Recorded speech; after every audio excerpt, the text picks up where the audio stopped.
Hello everyone, welcome to my channel. और आज हमारा टॉपिक है ट्रांसक्रिप्शन। देखिए, ट्रांसक्रिप्शन क्या होता है कि जो भी डीएनए आपका होगा, डीएनए के ऊपर जो भी आपके जेनेटिक कोड प्रेजेंट होते हैं उनको जेनेटिक कोड जो होते हैं प्रेजेंट, या कह लीजिए जो जीन्स प्रेजेंट होते हैं, अगर उनको खुद को शो करना होता है तो उनको प्रोटीन बनानी होती है। और प्रोटीन बनाने के लिए क्या करना होता है कि जो डीएनए है वो सबसे पहले बनाता है एक messenger RNA, and this process is known as transcription. यानी डीएनए से आरएनए का बनना ट्रांसक्रिप्शन है। फिर आरएनए से प्रोटीन का बनना क्या होता है? ट्रांसलेशन। यानी कि जो भी आपकी इंफॉर्मेशन है वो डीएनए से ट्रांसफर कर दी जाती है पहले एमआरएनए को, और फिर एमआरएनए से वो ट्रांसफर होती है प्रोटीन की फॉर्म में। इस तरीके से जीन जो है वो खुद को शो करते हैं। तो यहाँ हम पढ़ रहे हैं transcription. The process of copying genetic information from one strand of the DNA into RNA is termed as transcription। यानी कि आपका जो डीएनए है, डीएनए के एक स्ट्रैंड पे जो इन्फॉर्मेशन प्रेजेंट है उसको आरएनए पे ट्रांसफर कर देना ट्रांसक्रिप्शन है। Here also the principle of the complementarity governs the process of the transcription, and except the adenosine now forms base pair with the uracil instead of thymine. यानी यहाँ पे जो है आपका डीएनए से ट्रांसफर हो रहा है सारा इन्फॉर्मेशन आरएनए में, लेकिन सिर्फ यहाँ पे कॉम्प्लीमेंट्रिटी आप एक तरीके से कह सकते हैं प्रोसेस हो रही है, क्योंकि जो आपके बेस पेयर डीएनए पे प्रेजेंट होते हैं उनका अगेंस्ट जो भी आपके बेस पेयर होंगे वो कहाँ बनेंगे? आरएनए पे बनेंगे। लेकिन सिर्फ क्या होगा? थाइमिन की जगह पे यूरेसिल होगा, क्योंकि आरएनए में थाइमिन की जगह पे यूरेसिल होता है।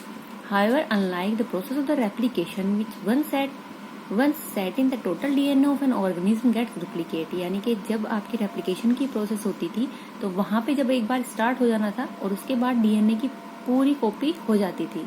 लेकिन ट्रांसक्रिप्शन में क्या होता है कि डीएनए का एक सेगमेंट, यानी जिसको खुद को शो करना है, या कह सकते हैं कि जीन जिसको शो करना है, सिर्फ वही जो है ट्रांसक्रिप्ट होता है, वही ये जो है एमआरएनए बनाता है। And only one of the strand is copied into RNA. यानी डीएनए का कोई सेगमेंट कह लीजिए, या फिर कह लीजिए कि एक ही स्ट्रैंड जो है वही आपका कॉपी करा जाता है। This necessitates defining the boundaries that would demarcate the region and the strand of the DNA that would be transcribed। यानी यहाँ से आपका क्लियर होता है कि भाई ये जो पोर्शन है ये आपका ट्रांसक्राइब करा जाना है, और इसी को फिर जो है इसी की जो मैसेज है वो फर्दर ट्रांसफर होगा। इसके बाद आता है why both the strands are not copied during transcription has the simple answer. यानी कि दोनों के दोनों आपके जो स्ट्रैंड है वो डीएनए के क्यों नहीं आपके ट्रांसक्रिप्ट करे जाते हैं, सिर्फ एक ही जो है वही क्यों ट्रांसक्राइब करा जाता है?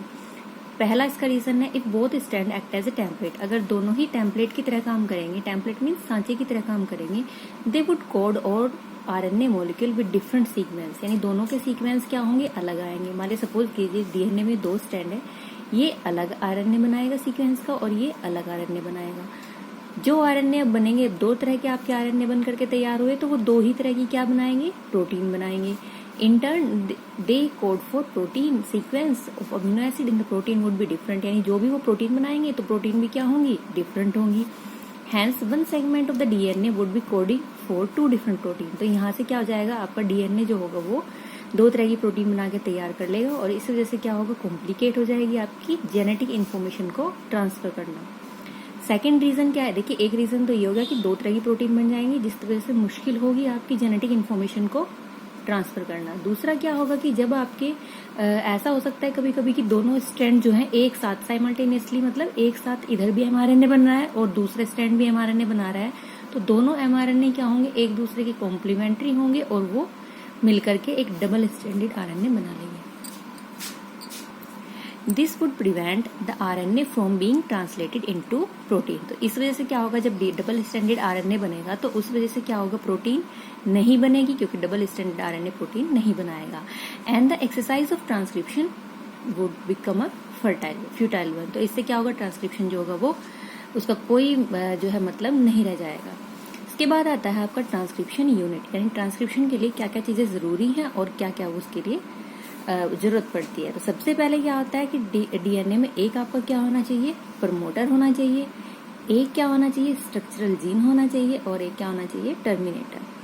प्रमोटर काम करता है इनिशिएशन का, स्ट्रक्चरल जीन वो जीन है जिसका हमें ट्रांसक्रिप्शन करना है, और टर्मिनेटर क्या होता है? ये प्रोसेस को रोकता है।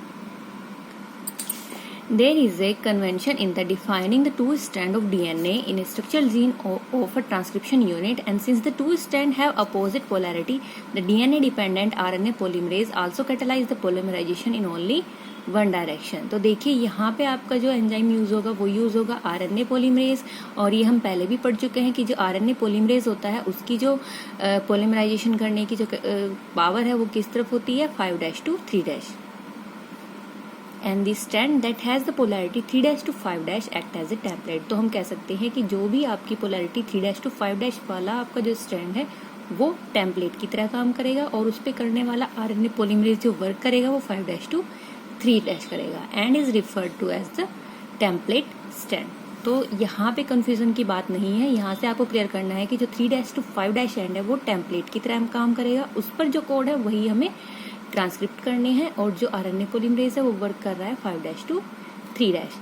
दियर अदर स्टैंड जिसकी आपकी जो पोलैरिटी है वो 5' to 3' एंड है, उसको हम क्या कह सकते हैं कि उस पर जो कोड होंगे वो आरएनए के जैसे होंगे, क्योंकि जो 3' to 5' आपके कोड होंगे वो जब अपने कॉम्प्लीमेंट्रिटी कोड बनाएंगे तो वो आरएनए पे जब आएंगे तो वो इक्वल होंगे डीएनए के दूसरे स्टैंड के, सिर्फ थाइमिन के प्लेस पे यूरेसिल होगा। Strangely this stand which does not code for anything, जो दूसरा आपका स्टैंड है उसको क्या कहेंगे, कोडिंग स्टैंड। तो यहाँ पे आपकी दो बात निकल कर के आई है, एक टेम्पलेट स्टैंड और एक कोडिंग स्टैंड। टेम्पलेट स्टैंड वो है जिसका ट्रांसक्रिप्शन होना है 3' to 5' पोलैरिटी वाला, और जो दूसरा है वो क्या है, कोडिंग स्टैंड है, जबकि वो किसी चीज के लिए कोड नहीं कर रहा है। All the reference point while defining transcription unit is made with along coding stand, यानी जो भी आप नीचे बात करेंगे वो सब किसके रेस्पेक्ट में करी गई है, कोडिंग स्टैंड के, यानी कि दूसरे स्टैंड के जिसका ट्रांसक्रिप्शन नहीं होना है, यानी जिसकी पोलैरिटी 5' to 3' है। तो सपोज करिए ये 3' to 5' आपका कोई सीक्वेंस है डीएनए का, तो ये टेम्पलेट स्टैंड है, और इसके अपोजिट जो दूसरा स्टैंड है वो क्या है, कोडिंग स्टैंड है, जिसकी पोलैरिटी है 5' to 3'। और जो आरएनए पोलीमरेज वर्क करेगा वो इस डायरेक्शन में वर्क करेगा, यानी यहाँ पे उसका 5' एंड होगा और यहाँ उसका 3' एंड। यहाँ डायग्राम से देखते हैं, ये है 3' एंड, ये है 5' एंड, ये 5' एंड है कोडिंग स्टैंड का, और ये है 3' एंड। ये है प्रमोटर, ये है आपका स्ट्रक्चरल जीन है जिसका ट्रांसक्रिप्शन होना है, और ये है आपका टर्मिनेटर। तो देखिए यहाँ से स्टार्ट करते हैं, the promoter and the terminator flank the structural gene. Promoter आपका स्टार्टिंग पे होता है, टर्मिनेटर आपका बाद में होता है, और बीच में क्या होता है, स्ट्रक्चरल जीन, और ये मिलके बनाती है आपके transcription unit. Promoter is said to be located 5' upstream of the structural gene. आपका जो प्रमोटर वो प्रेजेंट होता है वो 5' एंड की तरफ प्रेजेंट होता है, 5' एंड की तरफ प्रेजेंट होता है। ये सब बात जो हम कर रहे हैं वो कोडिंग स्टैंड के रेस्पेक्ट में कर रहे हैं, इसलिए हमने यहाँ पे 5' एंड का है। अदरवाइज अगर हम टेम्पलेट स्टैंड की बात करें तो उसके 3' एंड की तरफ प्रमोटर प्रेजेंट होता है। It is a DNA sequence that provide the site for the RNA polymerase. ये भी एक डीएनए सीक्वेंस ही है जो प्रोवाइड कराता है आरएनए पोलीमरेज के लिए एक सीक्वेंस या एक साइट जहां से आपका जो है ट्रांसक्रिप्शन स्टार्ट होना है। It is the presence of the promoter in transcription unit that also define the template and the coding stand, switching its position with terminator, and the defining the coding and the template stand could be reversed. बस यही कह सकते हैं कि भाई जहाँ पे आपका प्रमोटर लगा है वो आपका 3' एंड है अगर टेम्पलेट स्टैंड है तो, और कोडिंग स्टैंड है तो वो 5' एंड है। The terminator is located towards 3' and down stream of the coding stand. Terminator क्या होता है, 3' एंड की तरफ होता है कोडिंग स्टैंड के रेस्पेक्ट में। There are additional regulatory sequence that may be present further upstream or downstream। और कुछ आपके सीक्वेंसेस होते हैं जो प्रेजेंट होते हैं अपस्ट्रीम आगे की तरफ और पीछे की तरफ स्ट्रक्चरल जीन के। And some of the properties of these sequences shall be discussed while dealing with regulation of gene expression. ये सब चीज़ें जो है इनकी कुछ प्रॉपर्टीज हमें जब जीन एक्सप्रेशन हम पढ़ेंगे वहाँ पे हम पढ़ेंगे। बाकी ये सारा कुछ था हमारा, ये है ट्रांसक्रिप्शन के लिए एक यूनिट जो थी वो कैसी होती है और ट्रांसक्रिप्शन जो है वो कैसे होगा, ये सब चीज़ हम पढ़े।